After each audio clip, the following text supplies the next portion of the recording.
Baik, Assalamualaikum warahmatullahi wabarakatuh. Selamat siang, Pak Atmaja yang terhormat, selaku dosen pengampu mata kuliah metodologi penelitian dan penulisan ilmiah.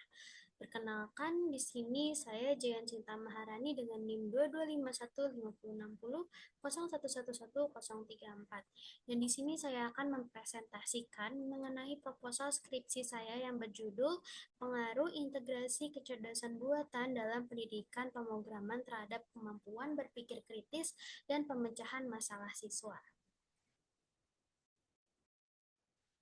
Pada presentasi kali ini saya akan menjelaskan mengenai tiga hal berikut, yaitu pada bab pendahuluan, bab landasan kepustakaan, dan bab metodologi.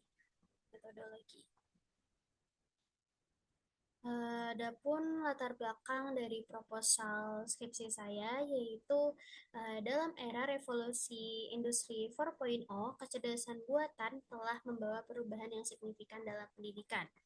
AI mampu meningkatkan efisiensi pembelajaran dengan menyediakan materi yang dipersonalisasi dan mendeteksi kesalahan siswa secara real time. Namun, tantangan terbesar yang dihadapi adalah potensi ketergantungan siswa pada AI ini dapat mengurangi kemampuan berpikir kritis dan pemecahan masalah siswa. Oleh karena itu, penelitian ini dilakukan untuk mengeksplorasi bagaimana integrasi AI dalam pembelajaran pemrograman dapat dimanfaatkan tanpa mengurangi keterampilan penting tersebut.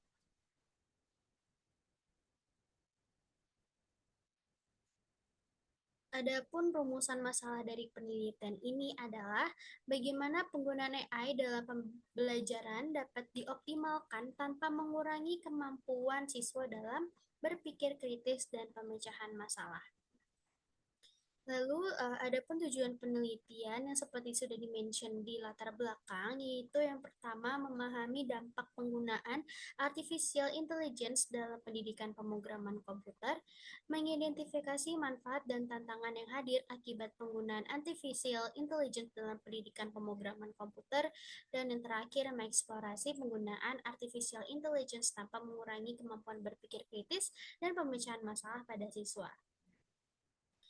Lalu manfaat penelitian ini adalah saya berharap dapat memberikan sejumlah manfaat kepada berbagai pihak yang terkait, antara lain yaitu bagi organisasi meningkatkan efisiensi dan pembelajaran dengan menyesuaikan metode pembelajaran dan memanfaatkan teknologi kecerdasan buatan.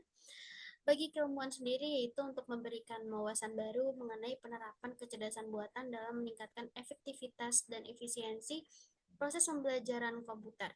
Dan bagi penelitian selanjutnya itu untuk menambah referensi terkait dengan integrasi kecerdasan buatan dalam dunia pendidikan khususnya bidang pemrograman komputer.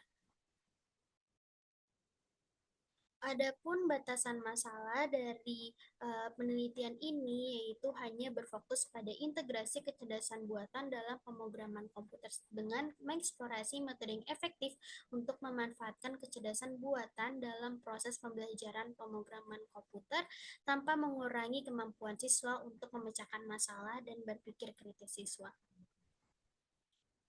Adapun penelitian terkait atau sebelumnya ada 5, yaitu yang pertama mengenai pemanfaatan AI dalam pembelajaran pemrograman untuk mahasiswa oleh Velda Aurelia Putri dan lain-lain pada tahun 2023. Itu yang kedua ada dampak penggunaan artificial intelligence bagi pendidikan tinggi oleh Rifki Sehan 2024, dan yang ketiga penerapan teknologi dalam pengembangan kemampuan berpikir kritis siswa yaitu Harmilawati 2024.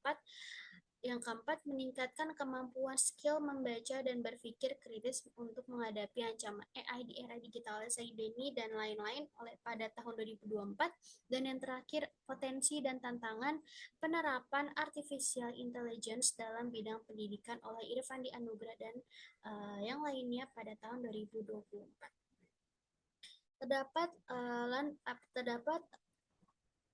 5 landasan teori pada penelitian ini, yaitu yang pertama ada kecerdasan buatan, pendidikan pemrograman komputer, kemampuan berpikir kritis, kemampuan berpikir kritis, kemampuan pemecahan masalah, dan yang terakhir ada integrasi AI dalam pendidikan. Adapun kecerdasan buatan di sini itu sistem komputer yang memiliki kemampuan untuk meniru kecerdasan manusia. Sedangkan untuk pemrograman komputer sendiri adalah proses pendidikan yang bertujuan untuk membangun pemahaman tentang logika algoritma, struktur data, dan membuat kode pemrograman. Lalu pada kemampuan berpikir kritis, di sini berpikir kritis adalah kemampuan penalaran tingkat tinggi di mana individu dapat mengevaluasi suatu fenomena secara ilmiah dan bijaksana dengan mempertimbangkan berbagai perspektif dalam konteks yang berbeda, sehingga dapat membuat keputusan yang lebih efektif. Lalu untuk kemampuan pemecahan masalah itu merupakan rangkaian tahapan identifikasi masalah, formula solusi, dan implementasi langkah-langkah yang tepat untuk mencapai hasil. Sedangkan untuk integrasi AI dalam pendidikan itu penggunaan artificial intelligence dalam pendidikan yang telah membawa perubahan besar pada cara siswa memperoleh pengetahuan dan terlibat dengan pelajaran.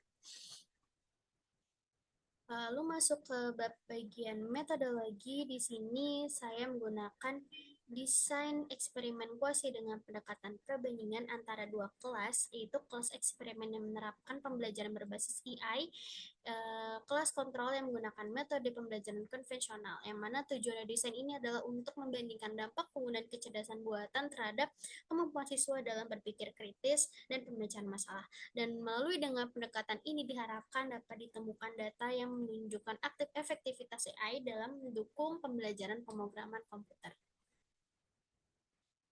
Lalu lanjut ke prosedur penelitian. Pada penelitian ini digambarkan melalui diagram alur dengan langkah-langkah yang sebagai berikut ini. Yang pertama akan mengidentifikasi populasi dan sampel. Yang mana di sini peneliti akan memulai dengan menentukan populasi siswa yang relevan dan memilih sampel sebanyak 50 siswa yang kemudian dibagi menjadi dua kelompok. Dan di dalam dua kelompok ini terdapat kelompok kelas eksperimen yang menggunakan metode pembelajaran berbasis AI dan kelompok kelas kontrol yang menggunakan metode pembelajaran berbasis konvensional. Lalu pada pengembangan materi lanjut setelah itu akan mengembangkan materi pembelajaran yang disesuaikan dengan kedua metode pembelajaran, yaitu berbasis AI dan konvensional, dan menggunakan konten pembelajaran yang sama antara keduanya, yaitu pemrograman dasar. Lalu yang keempat ada pengukuran kemampuan awal. Nah, sebelum intervensi ini, kemampuan awal siswa dalam berpikir kritis dan pemecahan masalah akan diukur dengan menggunakan kuesioner yang sudah ditentukan atau menggunakan indikator-indikator tertentu. Lalu di sini akan ada pelaksanaan intervensi dengan memberikan pembelajaran berbasis AI pada kelas eksperimen, sedangkan kelas kontrol menggunakan metode konvensional. Lalu yang keenam, langkah yang keenam itu pengukuran kemampuan akhir. Di sini setelah intervensi selesai, kemampuan siswa akan diukur kembali menggunakan kuesioner akhir atau disebut sebagai post-test. Lalu di sini yang ketujuh ada angka analisis data, yaitu hasil pengukuran awal dan akhir dianalisis untuk mengetahui perbedaan antara kedua kelompok. Dan langkah yang ke-8 adalah interpretasi hasil dan penyusulan laporan, dan terakhir adalah diseminasi hasil penelitian. Itu sebagai langkah hasil penelitian disebarluaskan memberikan manfaat bagi dunia pendidikan. Lalu lanjut ke penentuan sumber data. Di sini pada penelitian ini rancangan sumber informasi menggunakan dua kelompok eksperimen seperti yang sudah dijelaskan tadi, yaitu ada dua kelompok eksperimen berbasis AI. Kelompok satu itu kelompok eksperimen yang menggunakan pembelajaran berbasis AI, dan yang kedua kelompok kontrol yang menggunakan pembelajaran berbasis konvensional. Sehingga yang masing-masing kelas ini terdiri dari 25 siswa, sehingga total terdapat 50 subjek yang berpartisipasi dalam penelitian ini.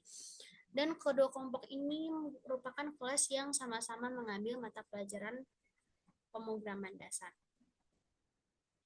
Adapun teknik pengumpulan datanya ini saya menggunakan metode kuantitatif.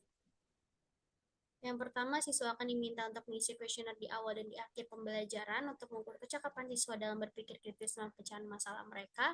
Yang mana kuesioner ini dirancang dengan serangkaian pertanyaan yang bertujuan untuk mengukur keterampilan analitis dan evaluatif siswa dalam menghadapi masalah, dan dengan menggunakan kuesioner yang sama di dua waktu yang berbeda dapat dilihat perkembangan kemampuan siswa dalam berpikir kritis. Dan yang terakhir, analisis data.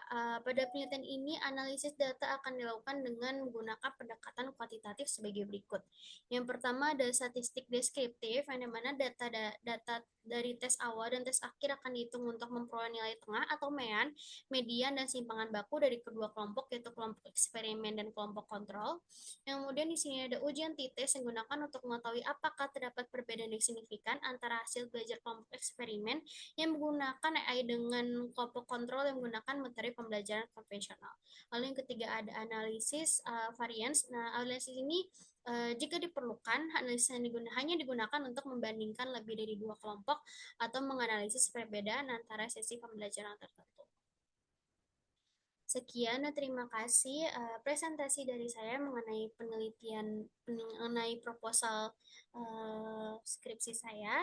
Wassalamualaikum warahmatullahi wabarakatuh.